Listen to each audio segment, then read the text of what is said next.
Good day to you. I'm going to talk about our true self and how SQ, or spiritual intelligence, helps discover our true self. The question that I ask myself again and again is, who am I and what makes you you? Let me start by talking about the law of duality. The law of duality states that most things in life come in twos, and they're opposites, and they're opposites of the same thing, like happy, unhappy, which is a mood thing, tall, short, your height, measurement, hot, cold, temperature. So if you are the only person on earth, on this planet, would you be able to say that you're tall or short? If there was no unhappiness, would you be able to experience happiness? Opposites make experience possible. If everything was A, we could not experience it. To experience A, we need to experience not A. So to discover our true self, we need to experience our other self or our false self. To figure out who I am, I need to figure out who I am not. So two questions then. Who am I and who I am not? Let me start with a quotation from a French philosopher, Pierre. He says, "We are not human beings having a spiritual experience. We are spiritual beings having a human experience." So we have two opposites here. Human beings, spiritual beings. Why would divine beings, spiritual beings, want a human experience? As per law of duality, there can be no divine experience without a contrasting human experience. If there were only divine beings and no human beings, the divine experience is not possible. The six scriptures say that high-level beings long for a human body because that's the only way to get the divine experience. So we are already spiritual. So being spiritual is not an attainment, it is a homecoming.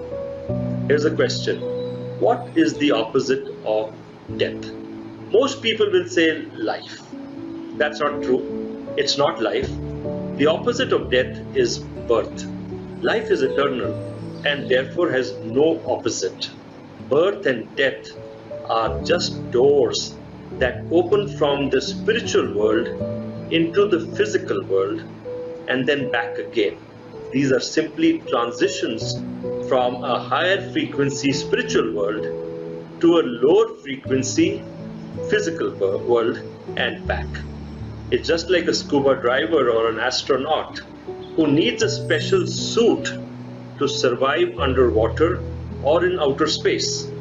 The same way, the high frequency consciousness, which we are calling spiritual beings, divine beings, they need to take on a human body to survive in this low frequency physical world.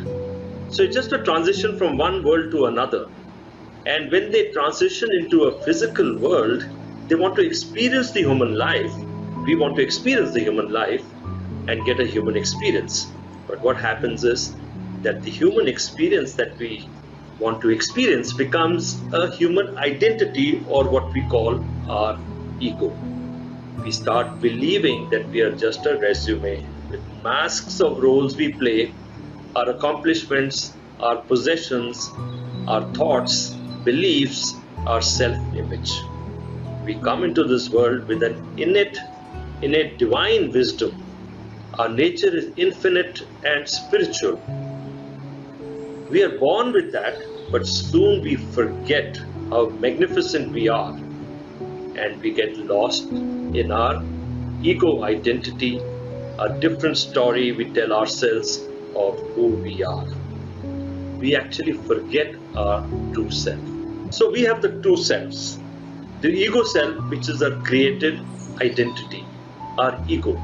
That self is an illusion, one from which the true self or the consciousness or the core you is separable. These two selves, in these two selves, we identify with what we pay attention to. We have a switch in our brain, the attention switch. It identifies with what we pay attention to. And SQ is shifting attention from the ego self to the true self, to the true core self. And that shifting of attention from the false illusory self to the true self is also called waking up. A spiritual life is one where the illusion of the ego self is noticed. And when you move from the false self, the ego self, to the true self, the emotion of awe, a sense of wonder, is released. That can be explained by an example. Water frozen is ice. We can then cut the ice into different pieces and give them a name. And we think of ourselves as those separate pieces of ice, separate from the water. The essence is the water. The true conscience is the water, which we feel we are separated from. Similarly, let's look at waves and ocean. If we were the waves, we would only see each other and not the ocean. So the true you is the consciousness, the awareness itself, which is observing. Let me talk about the neuroscience of SQ. In the early part of the 20th century, IQ was the big thing. Our rational intellectual brain. Higher the IQ, higher the intelligence. IQ dominant brain is associated with serial processing, one thought after another. In the mid-century, Daniel Goleman talked about EQ, our emotional intelligence, which was of equal importance. EQ makes us aware of our feelings and other people's feelings. That was from the right side of our brain, and EQ dominant brain is associated with parallel processing because it's got multiple emotions, multiple thoughts, each emotion creating another thought, and some of these emotions are residue from the past and some from the imagined future. Now at the end of the century, there's data that points to a third Q, our SQ, spiritual intelligence. It's a whole brain experience, synchronous processing, binding all parts of the brain. While IQ and EQ functions are related to lower brain frequencies below 27 Hz, SQ is at a higher frequency of 40 Hz, called gamma waves. That results in a higher consciousness connecting mind, self, and the world into a meaningful whole. People may even feel that the connection is so strong that when they breathe, the universe breathes along with them. 40 Hz oscillations constitute the neural basis for our SQ.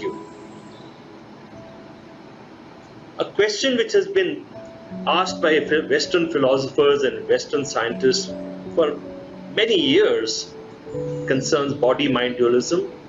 Am I a mind with a body, or am I a body with a mind?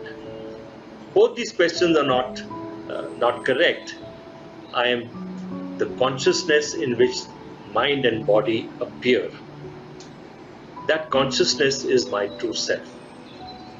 Consciousness is not a byproduct of the brain, and it's not a side effect of the brain. It is independent of the brain. Brain is not the cause of consciousness, but it tunes into consciousness. Neuroscientists are finally coming around to that.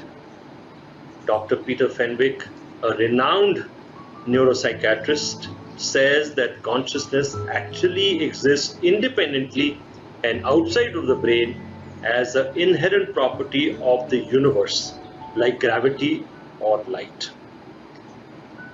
An example of the light bulb will clarify this. A light bulb needs electricity to shine light.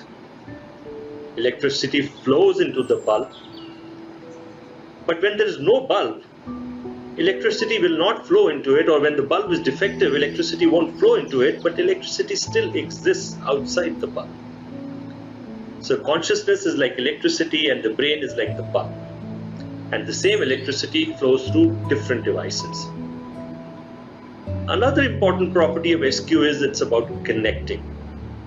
At a deeper level, the consciousness of all beings is connected, and together we form the collective consciousness.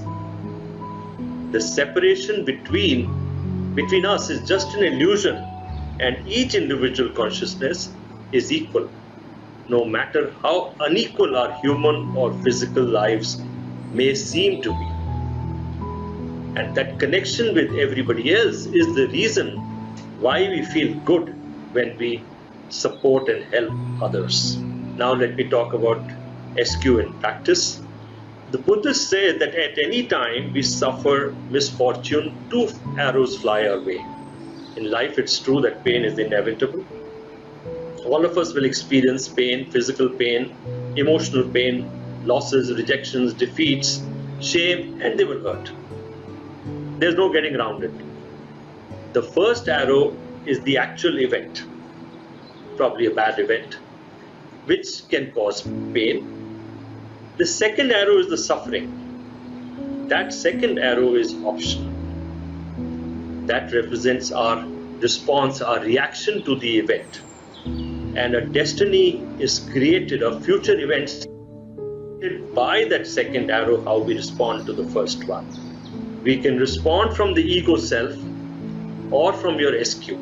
Both will give different results. Between pain and suffering, there is space, our choice to respond. And that space is not there when you operate from the ego self. You react very fast. That space is available to you if you operate from your SQ, your spiritual intelligence. Let me tell you a story. This is a story about the samurai, the Japanese warrior, a Japanese warrior, and a monk. The story starts with a war in which a samurai force fights with an overpowering enemy. All but one samurai are killed. This one samurai is wounded and placed dead and is saved. At the time he's wounded and on the floor, thoughts of heaven and hell come to him. He wants to know the difference between heaven and hell. The samurai decides to go to a monk, a spiritual teacher, to find out the difference between heaven and hell. When he reaches the monk ignores him. The samurai asks the monk, what is the difference between heaven and hell? After a pause, the monk says to the samurai, you are a disgrace to samurais. You played dead when you should have been fighting. That angers the samurai. He pulls out his sword. His reaction is from the ego self because his samurai identity has been hurt. He immediately pulls out his sword and is about to kill the monk when the monk looks at the samurai and says, this is the entrance to hell. The samurai freezes. Now his whole brain is animated. SQ is triggered. There is gratitude. When SQ, the gratitude always comes in. He feels grateful that this man, this stranger monk, was willing to sacrifice his life to teach him a lesson. He bows down, gets down to his knees, and asks for forgiveness. Now the teacher says, this is the entrance to heaven. That changes the life of the samurai. His SQ is triggered. Nothing changes, but everything appears different. He feels connected to the world. His spiritual journey is now started. He is now on the path to discovering his true self. It seems to him that the world is smiling at him. It seems to him that the world is breathing along with him. That is samurai's homecoming. He steps outside his identity. He looks behind the curtain, the mask of his personal history, his victories, defeats, his possessions, all of it are left behind. 40 hertz waves flow in the brain. He feels connected to everything. Or released, that's his homecoming. That's his spiritual journey. He feels a sense of wonder, and the spiritual beings that he's trying to connect, the spiritual self that he's trying to connect, also wants to connect with him. Now lives a life of a deeper meaning and fulfillment. I thank you very much for your time. Thank you.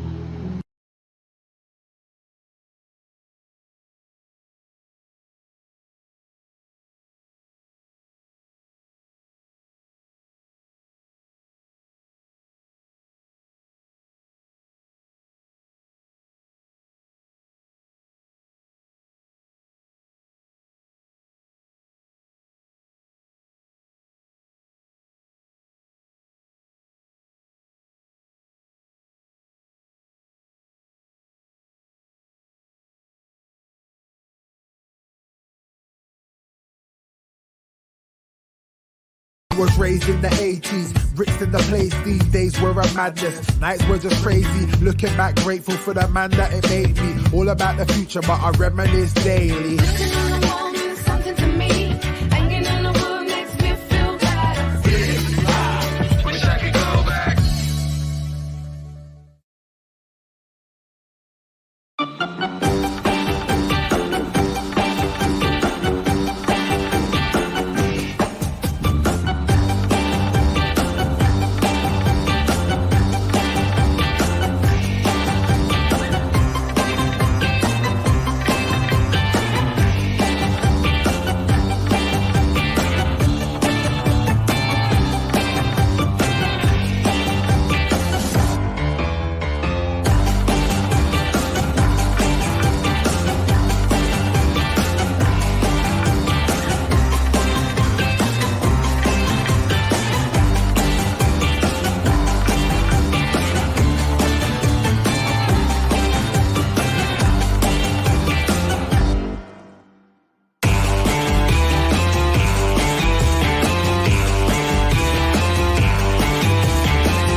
Long till I don't see the people living with them trouble, y'all. Long till I don't see the people living with them trouble, y'all. Whoa, whoa, whoa, hey.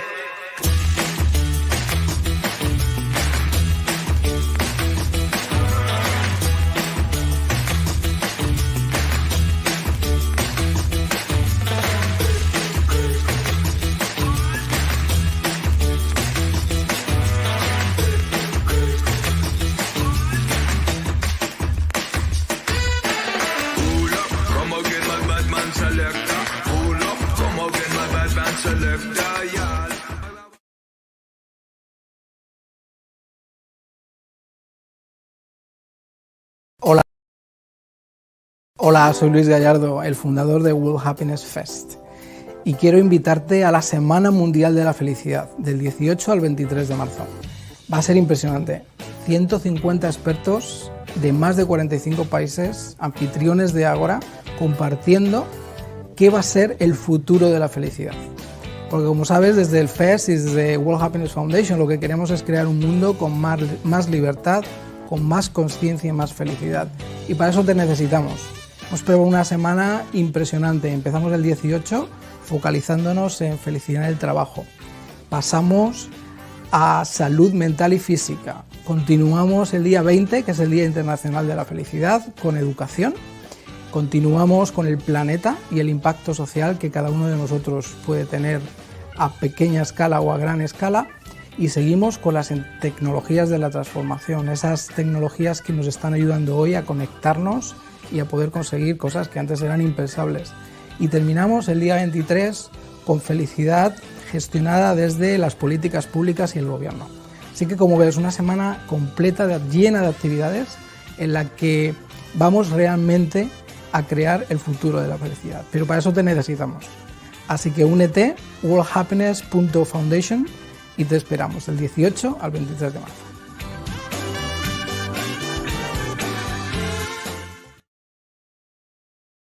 Hi, I'm Luis Gallardo, the founder of the World Happiness Fest. I am so excited to invite you to the World Happiness Week from March 18th to the 23rd. It's going to be an incredible week. We have more than 150 guides and experts and our hosts from all over the world, all continents, more than 45 countries, sharing what is the future of happiness. Because as you know, as part of the World Happiness Fest and the Foundation, we are realizing a world with freedom, consciousness, and happiness for all. But for that, we need you. And that's why on the 18th, we are going to focus on happiness at work. Then we are going to move into health, mental and physical health. And now that COVID is really hitting the whole humanity, we really want to understand the roots of suffering and how to manage and embrace it in order to move to another level.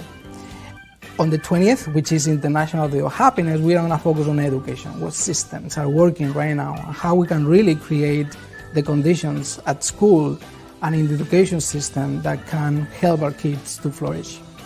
On the 21st, the focus is planet, is social impact, and how anybody, in whatever circumstances, small scale, large scale, we can really make a difference.